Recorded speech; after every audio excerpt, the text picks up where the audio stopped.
Assalamualaikum warahmatullahi wabarakatuh. Kembali lagi ya bersama saya Erlita Chandra Dewi. Kalau kemarin kita telah membahas soal tentang bayi baru lahir patologis, kali ini kita akan membahas soal tentang infeksi pada masa nifas. Semoga apa yang akan saya sajikan ini akan saya bahas bisa menambah wawasan kalian, dan bagi kalian yang akan mengikuti uji kompetensi dan uji SKB CPNS, semoga dimudahkan oleh Allah dan semoga apa yang kalian impikan tercapai ya. Jika ada yang kurang berkenan, saran dan kritik, atau jika ada pertanyaan, silahkan tuliskan di komentar atau boleh info ke saya di FB, di IG, juga diperbolehkan. Saya mengucapkan terima kasih sekali kepada kalian yang sudah setia menanti soal dan pembahasan dari saya. Itu membuat saya semangat untuk terus membuat video. Langsung saja ke soal. Soal pertama. Seorang perempuan berusia 23 tahun baru saja melahirkan 5 hari yang lalu, mengatakan demam dan nyeri saat buang air kecil serta lebih sering berkemih dan sulit ditahan dalam 3 hari terakhir. Apakah diagnosa yang tepat pada perempuan tersebut? A. Metritis, B. Endometritis, C. Peritonitis, D. Sistitis, E. Selulitis. Langsung dijawab atau kita bahas? Langsung kita bahas saja ya. Dilihat apa kata kuncinya. Nyeri saat BAK. Kemudian lebih sering berkemih dan sulit ditahan dalam 3 hari. Kemudian ibu mengatakan demam. Kalau sudah demam berarti kan sudah infeksi, dan kesemuanya ini dari opsi A, B, C, D, dan E itu adalah semuanya infeksi. Kalau pilihan A, B, C, D, dan E di antara kelima opsi tersebut, mana yang paling benar sesuai dengan gejala yang ibu alami? Ya, benar ya, jawabannya adalah D, sistitis. Sistitis ini adalah, kalau orang Jawa bilangnya anyang-anyangan ya, karena saya orang Jawa jadi saya tahu. Tetapi anyang-anyangan ini biasanya tidak hanya terjadi pada ibu nifas, tetapi bisa juga terjadi pada remaja, pada ibu yang udah usia lanjut, atau pada wanita pada umumnya. Kalau sistitis ini adalah khusus infeksi yang terjadi pada masa nifas. Kenapa yang A, B, C, dan E tidak saya jelaskan? Karena nanti akan terjawab pada soal-soal berikutnya. Makanya simak video ini sampai dengan selesai ya. Nomor 2. Seorang perempuan P3A0 umur 32 tahun, postpartum 10 hari yang lalu, datang ke PMB mengeluh nyeri hebat di daerah tungkai, kaki sulit digerakkan, tampak merah dan mengkilat, dan berwarna putih bila ditekan. Hasil pemeriksaan tekanan darah 120/80, nadi 91, suhu 38,6 derajat Celcius, pernafasan 20 kali per menit. Diagnosa pada kasus tersebut adalah A. Sistitis, B. Selulitis, C. Pelviothrombophlebotitis, D. Peritonitis, E. Thrombophlebotitis. Apa jawabannya? Ya, kita lihat ya kata kunci dari soal ini. Ibu mengeluh nyeri hebat di daerah tungkai. Kemudian tampak merah dan mengkilat. Cek suhunya 38,6 derajat Celcius. Berarti ibu sudah demam kan? Panasnya sudah lebih dari 38. Kemudian nadinya sudah cepat, 91 kali per menit. Berarti ibu sudah merasa sangat kesakitan, gitu kan? Apa diagnosanya jadi? Ya, jelas sekali ya. Jawabannya adalah E, thrombophlebotitis. Ketika kita berada di pelayanan, kemudian mendapatkan seorang pasien yang keluhannya seperti ini, apa yang kita lakukan? Pada saat kita melakukan pemeriksaan fisik pada ibu nifas, yang harus kita lakukan adalah memeriksa atau melakukan prasat Homan. Apa itu prasat Homan? Yaitu kita pemeriksa tangan kanan memegang telapak kaki ibu, kemudian mendorongnya ke atas gitu ya. Ketika dia merasa sangat kesakitan, kemudian di daerah tungkai itu tampak kemerahan, mengkilat, kemudian ketika kita tekan itu berwarna putih, berarti itu positif thrombophlebotitis. Oke? Soal ketiga, Pada soal nomor 2, penata laksanaan yang tepat pada kasus tersebut adalah A. Stabilisasi keadaan umum, rujuk dan anjurkan ibu berbaring dengan posisi kaki lebih tinggi. B. Beri antibiotik, stabilisasi KU dan rujuk. C. Stabilisasi KU dan rujuk segera. D. Meminta klien untuk bed rest total kemudian rujuk. E. Jaga kebersihan ibu dan minta ibu untuk mengganti baju dan pembalut yang bersih. Kita lihat kembali ya soal nomor 2. Tadi diagnosisnya apa? Tromboflebitis. Ketika kita menemukan pasien dengan tromboflebitis, apa yang kita lakukan? Ya, kita lihat jawaban yang paling lengkap di antara A, B, C, D, dan E. Yang paling mungkin adalah untuk mengurangi nyeri. Untuk mengurangi nyeri adalah kita meminta ibu untuk meninggikan kaki lebih tinggi daripada kepala. Jadi posisi kaki itu miring ke atas, kaki ditinggikan. Kemudian kita lakukan stabilisasi dulu. Ya, ketika ibunya sudah stabil maka kita rujuk, kemudian di dalam perjalanan kita anjurkan ibu untuk berbaring dengan posisi kaki lebih tinggi. Jadi jawabannya adalah A. Kenapa bukan B? Beri antibiotik, stabilisasi KU dan rujuk. Bukan wewenang bidan ya memberikan antibiotik. Kemudian yang C, stabilisasi KU dan rujuk segera. Ya benar, tetapi kurang tepat ya, kurang lengkap. Kemudian D, meminta klien untuk bed rest total kemudian rujuk. Ya kalau udah bed rest total di tempat tidur aja gitu kan sudah susah untuk merujuk dan kita tidak melakukan penanganan apapun, jadi salah ya. Kemudian yang E, jaga kebersihan ibu dan minta ibu untuk mengganti baju dan pembalut yang bersih. Mungkin ini kalau ada gangguan di daerah genitalia ya. Oke, jadi jawabannya sudah jelas A. Oke, next ya. Seorang perempuan P2A0 umur 26 tahun, postpartum 9 hari yang lalu, datang ke PMB mengeluh nyeri perut bagian bawah, serta demam dan menggigil. Hasil pemeriksaan, tekanan darah 110/70, nadi 88 kali per menit, suhu 38,5 derajat Celcius. Pernapasan 20 kali per menit, TFU 2 jari di bawah pusat, lohea berbau dan terdapat nanah. Diagnosa pada kasus tersebut adalah A. Cervicitis, B. Metritis, C. Peritonitis, D. Cystitis, E. Abses pelvis. Lebih rumit dari soal nomor 1, 2, 3? Ya, dilihat kata kuncinya. Lohea berbau dan terdapat nanah. Kemudian suhunya 38,5 derajat Celcius. Dia sudah demam, dia sudah menggigil, suhunya tinggi. Itu kan berarti sudah jelas terjadi infeksi. Kemudian TFU 2 jari di bawah pusat. Ini sudah postpartum hari ke-9. Kok TFU-nya masih 2 jari di bawah pusat? Berarti kan subinvolusi uterus kan?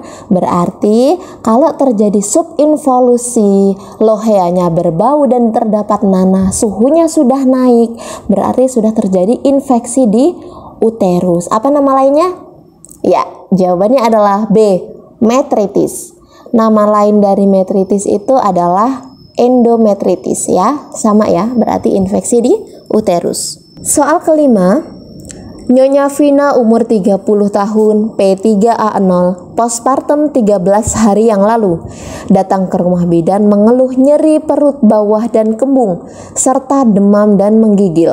Hasil pemeriksaan tekanan darah 120/70, nadi 89 kali per menit, suhu 39 derajat Celcius, pernafasan 19 kali per menit, pembengkakan pada adnexa dan cavum Douglas dan terdapat tes. Diagnosa yang tepat pada kasus tersebut adalah A. Cervicitis, B. Metritis, C. Peritonitis, D. Cystitis, E. Abses pelvis. Dari kelima jawaban tersebut mana yang paling tepat? Kita lihat ya, tadi yang metritis sudah jelas bukan ya, karena tadi metritis sudah kita bahas bahwa metritis adalah infeksi di uterus. Kemudian cystitis tadi sudah jelas ya, infeksi pada kandung kemih. Jadi jawaban B dan D kita buang. Kita tinggal memikirkan jawaban A, C, dan E. Mana yang paling tepat? Kita lihat kata kuncinya. pembengkakan pada adnexa dan cavum Douglas dan terdapat pus. Suhunya sudah tinggi, apalagi terdapat pus, berarti kan sudah infeksinya sudah lebih tinggi, berarti sudah terjadi ya abses pelvis. Apa abses pelvis? Abses pelvis itu adalah infeksi di panggul ya. Biasanya kalau sudah ada pus itu namanya abses gitu. Oke, lanjut ya ke soal nomor 6. Nyonya KH umur 32 tahun, P4A1, postpartum 14 hari yang lalu, datang ke puskesmas mengeluh nyeri pada seluruh bagian perut, demam, dan menggigil. Hasil pemeriksaan, tekanan darah 130/70, nadi 80 kali per menit, suhu 38,7 derajat Celcius, pernafasan 21 kali per menit. Klien merasa kesakitan ketika bidan melakukan palpasi abdomen. Tidak ada bising usus. Apakah diagnosa yang tepat pada kasus tersebut? A. Cervicitis, B. Endometritis, C. Peritonitis, D. Selulitis, E. Abses pelvis. Langsung aja ya kita bahas. Kita lihat di soal. Perempuan ini mengeluh nyeri pada seluruh bagian perut. Suhunya 38,7 derajat Celcius. Jelas ketika suhu naik berarti ada infeksi. Kemudian ketika bidan melakukan pemeriksaan, klien merasa kesakitan ketika bidan melakukan palpasi abdomen. Berarti terjadi infeksi di abdomen gitu kan. Karena si pasien itu mengeluh pada seluruh bagian perut. Kemudian dipalpasi abdomennya sakit, suhunya naik, maka jawabannya adalah, kalau tadi kita mengingat endometritis itu sama dengan metritis ya, itu infeksi di uterus, bukan. Abses pelvis baru saja kita bahas di soal nomor 5, itu infeksi pada mana? Di panggul ya, infeksi di panggul. Jadi jawaban B dan E kita buang. Ini di abdomen. Kalau cervicitis namanya aja cervicitis ya, di cervix. Berarti jawabannya adalah C, peritonitis. Nomor 7. Seorang wanita umur 22 tahun 9 hari yang lalu telah melahirkan anak pertamanya. Datang ke puskesmas mengeluh nyeri pada luka bekas jahitan, disertai keluar cairan dan darah, serta demam dan menggigil. Hasil pemeriksaan, tekanan darah 130/70, nadi 90 kali per menit, suhu 38,4 derajat Celcius, pernafasan 18 kali per menit. Kemerahan di tepi luka. Diagnosa yang dapat ditegakkan pada kasus di atas adalah A. Sistitis, B. Selulitis, C. Abses luka, D.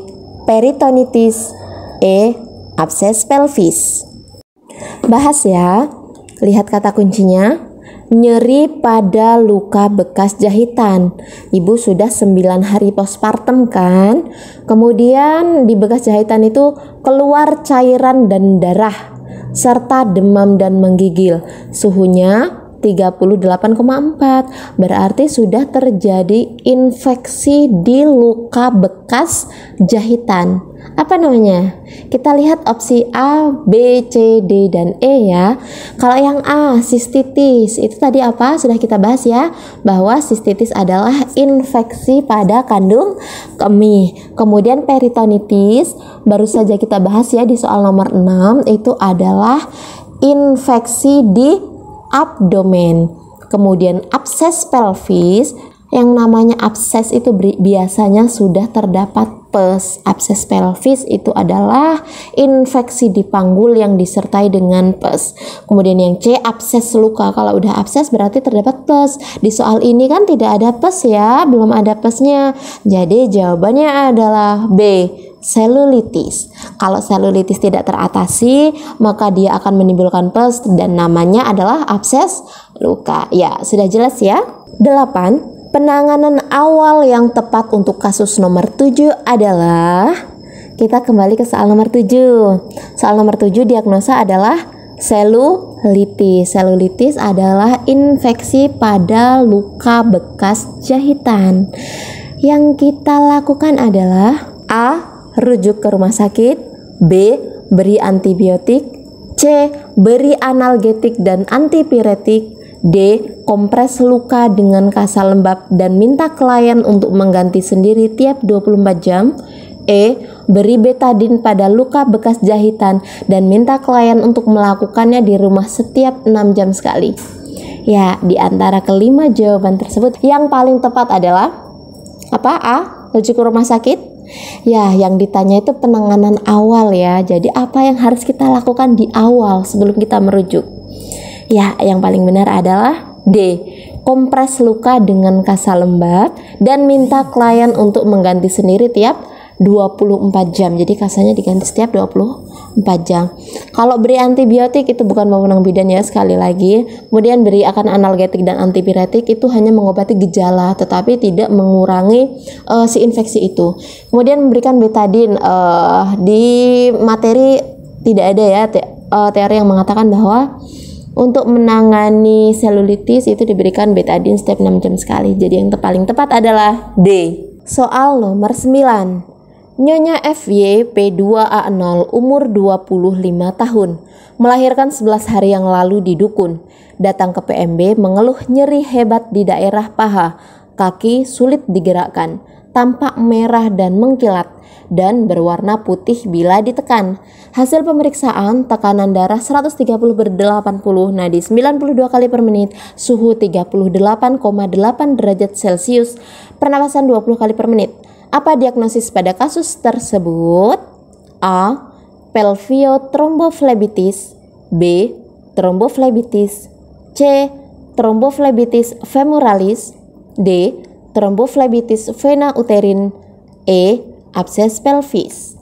Lihat cirinya. Mengeluh nyeri hebat di daerah paha, kaki sulit digerakkan, tampak merah dan mengkilat, dan berwarna putih bila ditekan. Ya, ibu ini adalah postpartum hari ke-11. Ciri-cirinya mirip apa? Tadi sudah kita bahas. Ya, tromboflebitis ya. Tetapi kita lihat, kalau tromboflebitis itu adalah nyerinya itu di tungkai. Kalau ini di paha. Bahasa ilmiahnya paha? Femur. Ya, jadi jawabannya adalah C. Tromboflebitis femoralis. Kalau pelviothrombophlebotitis ya itu di pelvic ya atau di daerah panggul ya. Kemudian tromboflebitis tadi sudah kita bahas. Tromboflebitis vena uterin itu berarti nyerinya di bagian vena uterin. Kemudian abses pelvis sudah kita bahas ya, itu adalah infeksi di panggul dan disertai dengan pes. Jadi sudah jelas jawabannya adalah C. Tromboflebitis femoralis.